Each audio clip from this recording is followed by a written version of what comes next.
Engaging someone to be responsible for your home may be scary, daunting and intimidating, especially if you're doing it for the first time. But once you've found your match, is it really compatible?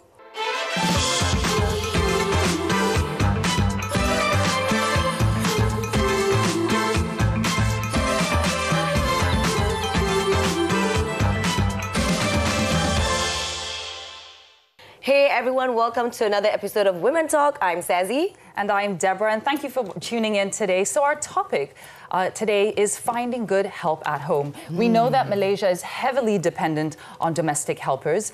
And to help us unpack this topic, we have two fantastic guests with us today. Joining us, we have Aja Ng. She is a public relations director and writer. And we've also got a doctor in the house. We've got Dr. Say, and someone that's very, very popular in social media, may I add. Welcome to the show, you both. Thank you for having us. Yeah. Thank you. So this is a topic, I mean, I shouldn't say topic, but so many Malaysians have help at home. We can all relate to. Exactly. Sure. Yeah. And I think we were talking about this earlier. For as long as we remember, we grew up with help. Our parents, our family, our friends, everyone we know has help, right? So it is very much part of the backbone of the country. And I think the numbers say we have probably like over 300,000 helpers here. What are your experiences with having help at home? Did you grow up with helpers? Would you have families and children? Are helpers very much a part of your lifestyle and today? Maybe, Doctor, you can start. Me first, yeah? Yes. I thought ladies first, but it's okay, fine. As for myself, differently on the show. As for myself, I grew up with one. Yeah. But it was, I think, maybe until I was 10 or something like that. But so, in terms of us, the memory isn't that much. Back in 2014, we managed to live without helper for 4.5 years. Yeah. After then, we got our first son, and we managed to live with him just for 2 months. We sent him to the daycare, and then suddenly he got this like a bad respiratory attack. And so we decided, okay, no daycare for him, let's take a helper in. And it was through an official channel, we managed to have the helper. After 3 months probation, turns out our first helper ever in life smokes. And we have to bear with her for 2 years. Only then after the 2 years ended, so we decided, okay, no more helper for us. 2 years, we were helper free. And then again, we managed to get a new helper. So that is from my side. But I must say, helper has helped me a lot. It has given me like those ups and downs moments in life with my wife. And we'll talk more later. But I think because I can imagine, because both you and your wife are doctors, and doctors, you know, you have long hours. Busy schedule. Yep. What about you, Aja? What's your story? My mom has a really big family, so I lived with her and her sisters. So my aunts helped with me. But I think now I do have a helper. I have 2 kids, so my daughter's 7, my son is 2.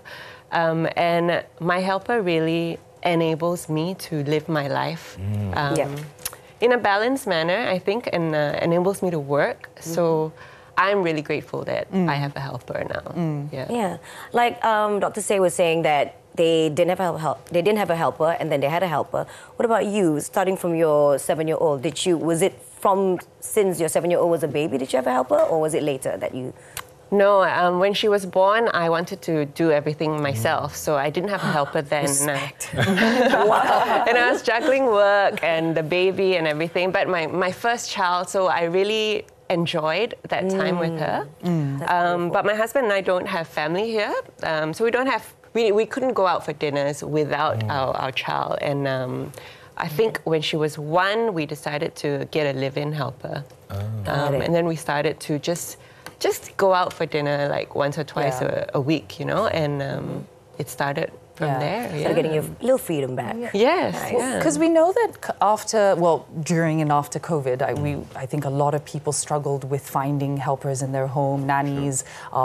There was sort of like a shortage of supply, if you could say it, and then people were struggling, trying to do things alone, and now I think there's new rules in place where they're looking at a minimum income of, I think, household income of 7,000 ringgit, and then of course the cost to just get a helper is extortionary, right? Crazy. It is a lot of money nowadays. So I don't know. I feel like the demand is still there, but I think a lot of people are probably going to find it too expensive and inaccessible now to find help.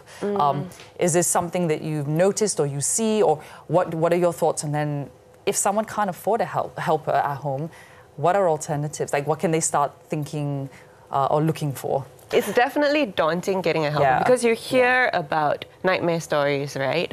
And my first helper, she actually ran away at the start of the pandemic. I know now that many people couldn't get new helpers during the pandemic, but when our helper ran away, I actually thought maybe it was good for us to not have a helper because we were all at home and, you know, we would all be on top of each other and it was already difficult, my husband and I and our child being home alone. Maybe a year after our first helper ran away, the agent told us that there was someone who was looking for a transfer. And I was pregnant at that time, so she asked if we wanted to consider because there were no helpers coming in. So we tried this new helper out and she's been with us since. Yeah, and it's worked out really well. So I think when she first came, she said she didn't want to take care of young kids. And I was fine with that because I wanted to take care of my kids my own. It's more someone to help with the household. But now she's cool with my kids, you know. So it's good, it's good. The relationship has really grown, I think. That's always good to hear. It sounds like a happy ending story because not a lot of people, when they have helpers, have that beautiful ending where you have a helper that is willing to take care of your child. It's always finding that balance, right? Yeah, it is. And I still feel like it's always where I'm constantly trying to strike a balance or keep that balance with her. But it's good. Like I'm always grateful for her and I always try and tell her. Striking that balance. That's something we want to dive into after the break. Exactly. We'll see you after this.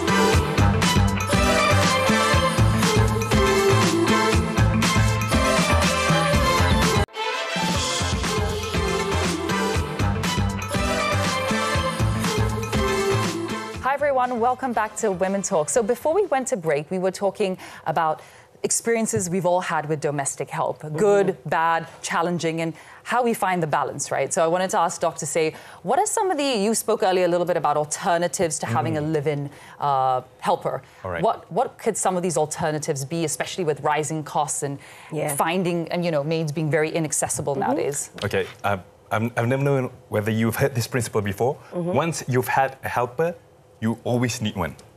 This feels true because there's no turning back from that. True. And I've told you, both of you before, that I have this period of no helper at all within these 2 years because my wife was traumatized with the first helper, smoking and all. But it was hard for us not to have a helper. I mean, not to have someone to help us, not to have an alternative, to have to look at the kids while we're away. Because both of us, their schedule hectic, right? And this is where we found out about, there's some aunties that can help with like from 8 to 5. Or there's carer out there that can help to care for our kids when we are away, or they can also be there with us. So when we find this alternative, somehow it has saved us from all this, you know, like, okay, this is tiring having someone living in the house. You have to take care of another family, sort of family members.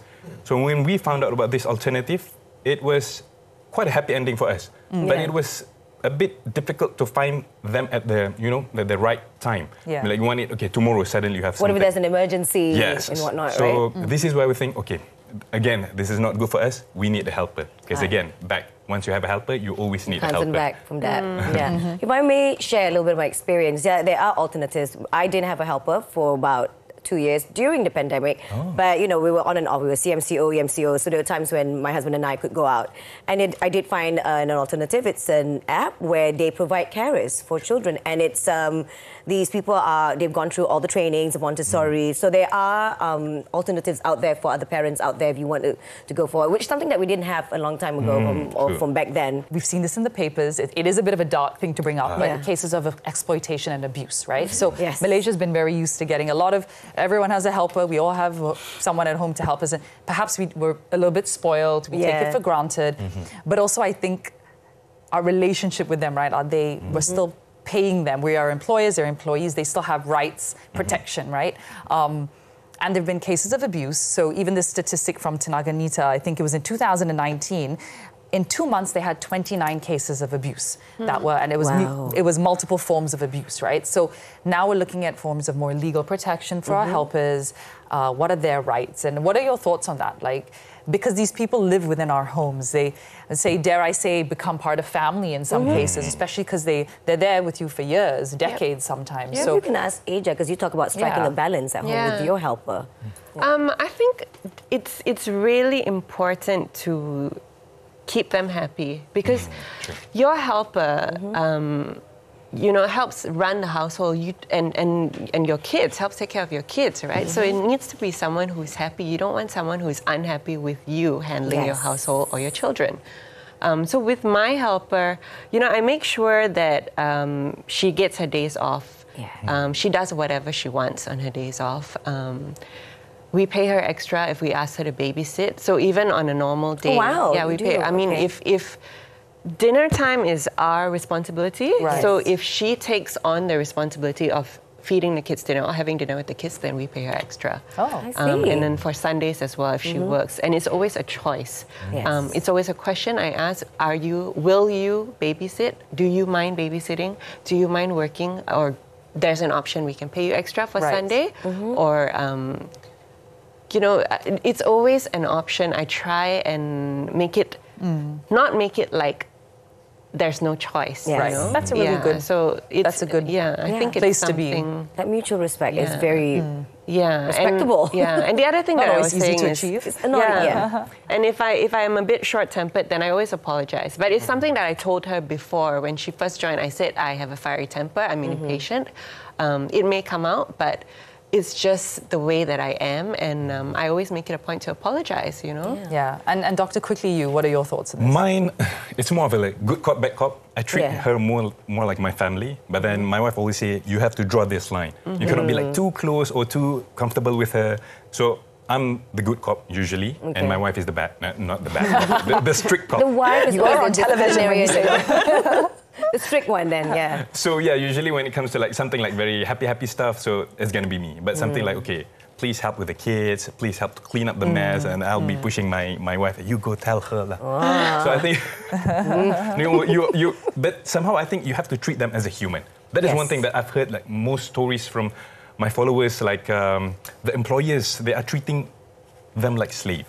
In which, exactly what I always say. They're human beings. True, like Eja mentioned, they have helped us a lot in our house, with chores, with our kids. So even if we pay them that much amount of money, I think, to be honest, they deserve more. I'm not saying like, okay, we should increase that. No, but you make a fair point. Right, because somehow, because I've been there before, that 2 years period, and it was crazy.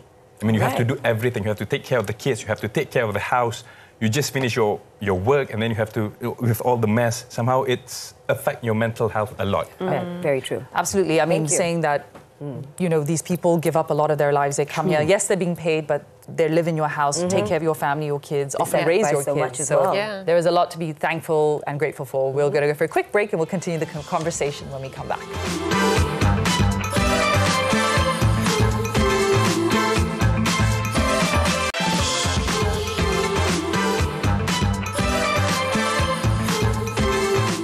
Finding good help is not easy, based on a lot of people's experience. And very often we need to find a good agency who can help responsibly match us, the employer, with the helper. So let's talk to Pink Collar, the first ethical recruitment agency in Malaysia. Hi, my name is Sophia. I'm one of the co-founders as well as the Chief Operating Officer of Pink Collar Employment Agency. Pink Collar officially launched our services in October 2019. We offer hiring services for employers of different households in Malaysia that are interested to hire qualified and high-quality candidates from different source countries, such as the Philippines and Indonesia.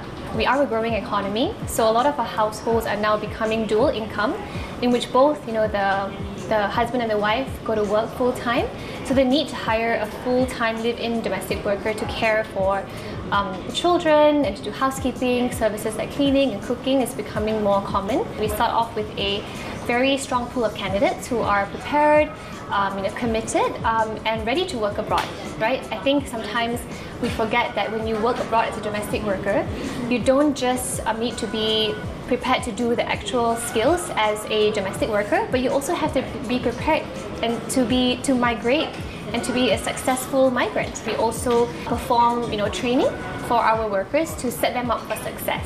We do provide ongoing aftercare services to both employees and workers, even after they've been placed throughout the duration of the 2-year contract that you're sourcing or hiring from is actually licensed with the Department of Labour. And one of the key tips as well is to check how fast the process is. So if they tell you, oh, you can get an instant hire, you can get a worker in 2 weeks, definitely something you have to be mindful of, because if you want to do things legally, as I mentioned, you do have to follow the processes of both the Malaysian Immigration Department as well as the source country regulations and procedures, which means that the standard timeline is going to be about 3 to 4 months. So anything that much shorter than that, you should kind of question why.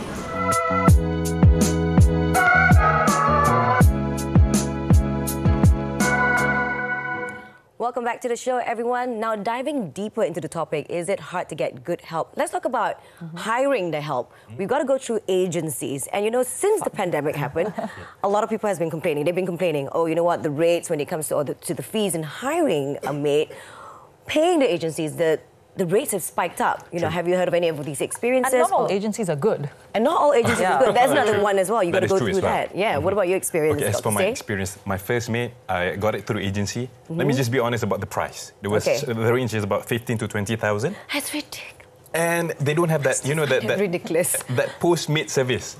They yeah, just told me, that's a good okay, 3 months probation. If there's anything wrong with the maid, you can tell us. We can exchange. Okay. But as I mentioned before, after 3 months, then only that we came to know that she smokes. Okay. Okay. So that was the first agency. It was never. And then you never had went to back. have her for the next 2 years, right? For the rest of the 2 years. And for the latest agency, it was the best. They even told us, okay, you need to give 1 day off for the maid. You need to give 8 hours of rest. They told us everything, like what Aja mentioned just now. Yeah. But that is configured by yourself. But as for me, I didn't know that we have all this until the agency told me about this. And even they told us, after this, if let's say you have some problems with your maid, you can just send in your maid back and we'll do some counselling for her. Nice. Which was amazing. But the price is also amazing, about that 15 to 20,000 as well. But at least you get what you're paying for. Yes. And you even get to interview the maid before she arrives here. Yeah. So I was like, okay, because I myself, once I see that person, I can tell, okay, she's good, whether she's very decent, she wanted to work with me. Yeah. And once I see all that and hired her, and it's been 2 months, I've been living in heaven with her. But I think that's the point, right? We're trying to push the conversation to helpers. Your maids are not just some disposable thing that comes and you don't like throw, you keep, you like to keep. These are people, and yes, they too have to deliver a service because they're being paid for it. It is transactional, but that's where the agencies, that's where employer, them, everyone has to play a role, right? But Aja, for you, what, like earlier you were saying all these really nice things and I was like, wow, that sounds really good. But I'm like, how do you even like get to this point? Like, I'm sure everyone at home's going, how does she do it? Like, how do you have these conversations with your helper? So I think the first thing is they know everything about you, right? But how many people actually take the time to learn about their helpers? Yes. So I actually didn't know how to learn more. Like, I wanted to know, what does she like to eat? Does she listen to music? You know, does she watch movies? That kind of thing. And I actually used my daughter to. It was an exercise. So it was. I think it was sketching answers. So I wrote a series of questions on paper, and it was an exercise that my daughter did with our helper, and I asked her to help. And among those things were just about getting to know me, meaning my daughter and the helper. I think, and that helped us learn a little bit more about her. And, you know, I think it's those little steps where you just learn a little bit more about a person and you're closer to them. And I make it a point to just do little things that I know she likes, or buy her little things that she likes. She likes sweet potato, so I don't. But she gets all the sweet potato in the house, you know? Creating that beautiful relationship, like we mentioned in the segment before this, that they're also human beings. They also need to be taken care of, and emotionally, physically, mentally as well. Like, for instance, with my helper, just sharing, because I've got a helper as well, being a guest here. She's got a daughter. And at night, I allow her to be on the phone, video call with the daughter while she cooks. For me, I was just thinking, like, how amazing with the technology nowadays. Because a long time ago, whenever helpers are here, they're crying at night because the communication with their kids. They miss the family. It's crazy. But nowadays, you know, I'm sure she misses the daughter, but every night she's on the phone with her daughter. I'm coming in like, hi, saying hi to the daughter. And it's that. it's understanding where they're coming from as well. It's giving them, and when they're happy, they're so happy to work for you, and they do amazing work. They'll go above and beyond, and remembering that they spend all their time living in your home. So whether we like it or not, you end up becoming a bit of a counselor. You wear many hats, right? A bit of a counselor, therapist. You can also sometimes end up playing a bit of a parent role, an advisor role. How do you manage your money? You know, they always end up in silly situations with finance and their family. So recognizing that, you know, they take care of your family, and if, as you say, they're happy, they're going to do more, right? Yes. I don't know, in my experience, my helpers, the ones that I grew up with and who works for me, they always end up being family for me, you know, to me. Absolutely. I think that is very important, to not lose that human touch with them. Because I think most of us nowadays, we lose that. Most of us are losing that because of, we think that we're paying them too much for the task that they are not delivering it to us. So we shouldn't be that way. So there's some followers also advise me to sometimes just close one eye. So you don't have to pick on everything. You I can't mean, be we're all very human. meticulous. True. And we should treat our helpers the way that we would want to be treated if we were in their shoes. Well, thank you guys for being on the show and for sharing your experiences. And thank you guys for watching. I mean, you know, our helpers, they come from far and wide to help us to raise our kids, to help us live better lives, to have me time, as you said earlier, Doctor. So build that relationship, build that balance, build the trust, and hopefully, you know, better, safer families, and our kids are safer for it. So, thanks for watching. Thank you for watching, and thank you for being with us. Thank you.